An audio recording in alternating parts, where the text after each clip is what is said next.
আমি যখন বক্তব্যে এই কথাটা বলি তখন মানুষ আশ্চর্য হয় যে তাহাজ্জুদের সালাত আবার সফলতার মাধ্যম। জি, তাহাজ্জুদের সালাত সফলতার মাধ্যম। দলিল আল্লাহ সুবহানাহু ওয়া তাআলা কোরআনে বলছে, ইয়া আইয়ুহাল মুযাম্মিল কুমিল লাইলা ইল্লা কালিলা নিসফাহু আও ইনকুস মিনহু কালিলা আও জিদ আলাইহি ওয়া রাত্তিল কুরআনা তারতিলা ইন্না সানুলকি আলাইকা কাওলান সাকিলা। হে চাদর যে মুড়িয়ে আছো, উঠো, রাত্রে সালাত আদায় করো, অল্প হলেও করো, অতি কম পরিমাণ হলেও তুমি রাত্রে সালাত আদায় করো। কেন কেন রাত্রে সালাত আদায় করতে হবে? ইন্না সানুলকি আলাইকা কাওলান সাকিলা, আমি অচিরেই তোমার উপর এত কঠিন, এত ভয়াবহ, এত গুরুত্বপূর্ণ দায়িত্ব দিতে যাচ্ছি, যে কঠিন গুরুত্বপূর্ণ দায়িত্ব তুমি পালন করতে পারবে না যদি না তুমি রাত্রে সালাত আদায় করো।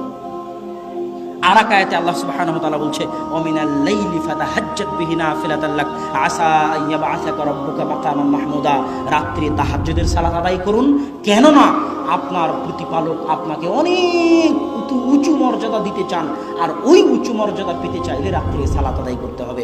এই দুটো আয়াত দিয়ে আমি আপনাকে বলতে চাচ্ছি, কেউ যদি জীবনে খুব বেশি সফল হতে চায়, খুব বড় ব্যবসায়ী হতে চায়, খুব বড় আলেম হতে চায়, খুব বড় ডাক্তার হতে চায়, তাহলে আল্লাহ রাসূল যেমন খুব মহান নবী, মাকাম মাহমুদ, অনেক বড় কিতাব কোরআন, শেষ নবীর দায়িত্ব, সর্বশ্রেষ্ঠ নবীর দায়িত্ব, এত মহান জায়গা অর্জন করার জন্য, এত বড় দায়িত্ব অর্জন করার জন্য যেমন আল্লাহ তার রাসূলকে বলেছে আপনাকে রাতের সালাত আদায় করতে হবে, না হলে এই দায়িত্ব, এই সফলতা আপনি অর্জন করতে পারবেন না।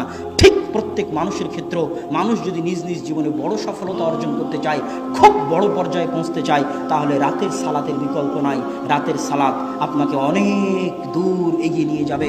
আপনার ব্যক্তিগত, আপনার পারিবারিক, সামাজিক, রাষ্ট্রীয় সকল ক্ষেত্রে রাতের সালাত আপনাকে মহান সফলতা দিবে, এত কোনো সন্দেহ নাই।